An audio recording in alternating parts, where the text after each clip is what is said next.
Hi, today we will talk about the recent headlines on the layoffs.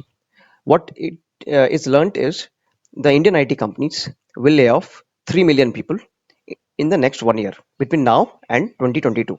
So these headlines came yesterday. So this is the news. It came on on June 17th, 2021, yesterday morning.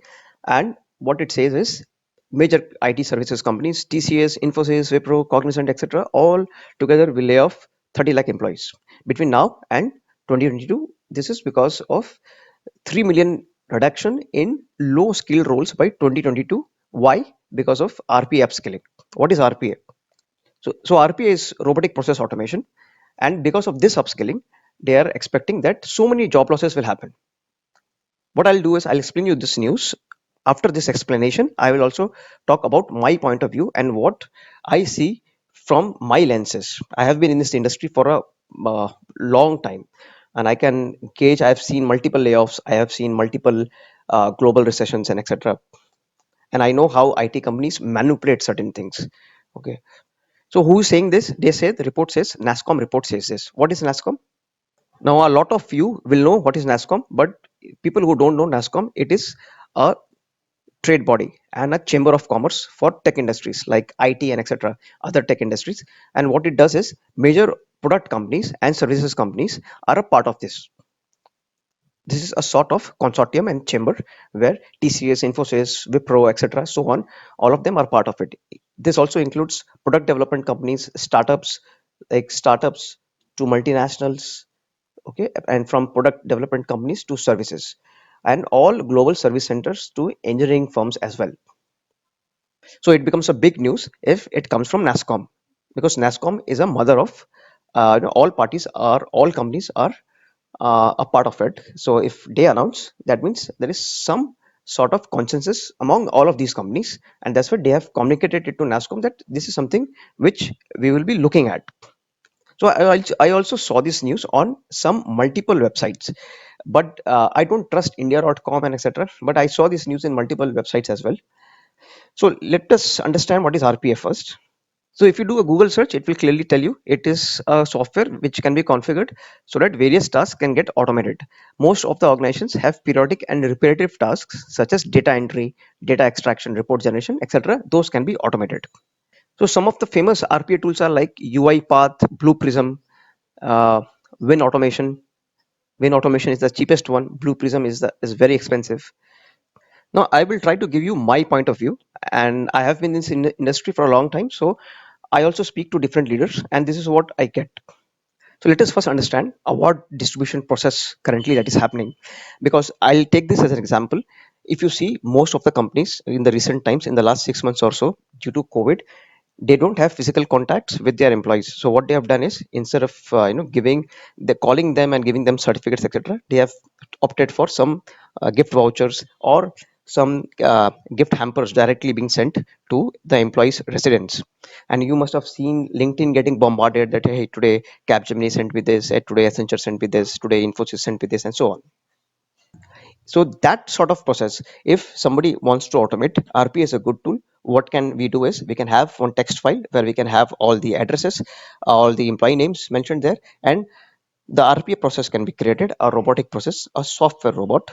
It is not a hardware robot. You cannot see that robot. It's a software robot, and it suppose logs into flipkart.com or amazon.com and reads and orders those orders and dispatches to those addresses. This can be done very easily. Okay. I would say not very easily, but it is possible. It can be done through any of those RPA tools we discussed, like UiPath, Blue Prism, etc. But the point is, did any of these companies, Infosys, TCS, Wipro, Cognizant, etc., did any of these companies use RPA for this purpose at least? No, nobody used it. They had 4 5 coordinators, some volunteering team, they are sending it, and then you are seeing a lot of messages on LinkedIn. Hey, I got appreciated for volunteering for this. I got appreciated for multiple things which are volunteering for this purpose. And such IT companies are talking about using RPA to the next level to do a layoff, which is I do not buy this thought process. RPS cannot uh, lay off 30 lakh employees. RPA is not a magic pill. Now let us look at the hiring news first. If you see this news, 19th April 2021, it says TCS workforce expanded by 40,000 people to touch this number. Infosys went up by 17,000 people. Wipro went up by 14,000 people. Top three IT firms hiring 44% at 72,000 in FY21. Now, if you see this news, which came in Feb 18, 2021, India can emerge as a reskilling hub in post-COVID world tech leaders. So there are 4.5 million workforce, and what NASSCOM is saying is, with Indian IT firms, they have reskilled over one third of 4.51. So why will the layoff happen? If they have reskilled in India in digital skills, why will the layoff happen? The layoff didn't even happen during the COVID times. So why will the layoff happen in the next 1 year? Now, if you see this news on 5th Jan 2021, driven by digital, companies go on hiring spree. Okay.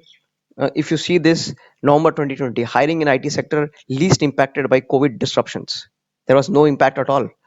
Now, see, RPA came a long back. I would say 3 4 years back, there was a lot of craze that RPA will bring a lot of automation, and in turn, it will release people from monotonous and mechanical work and put them into high value work.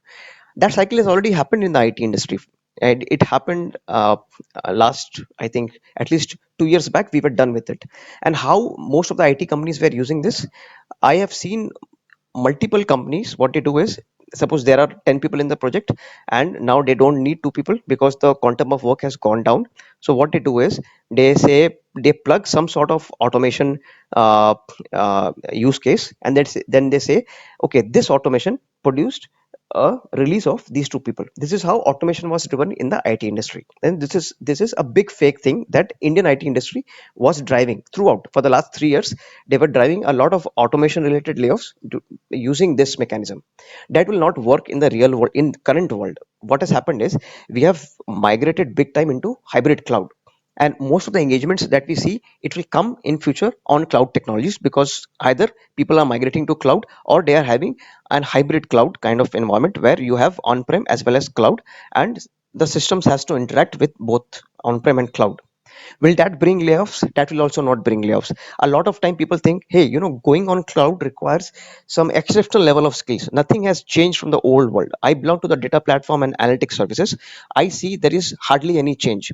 What happened is, instead of you doing Informatica ETL on prem, you can do Informatica ETL on cloud, on AWS EC2 you can install it, or on Azure VM you can install it, and you can still do your Informatica. What cloud has done is, they are saying, instead of doing a Informatica, bringing it over, there is a bring your own licenses concept, bringing it over here. Why don't you use Data Factory, Azure Data Factory, or AWS Glue, so that it can have better interaction in the cloud world? They want you to be doing that, but it is damn it another ETL tool.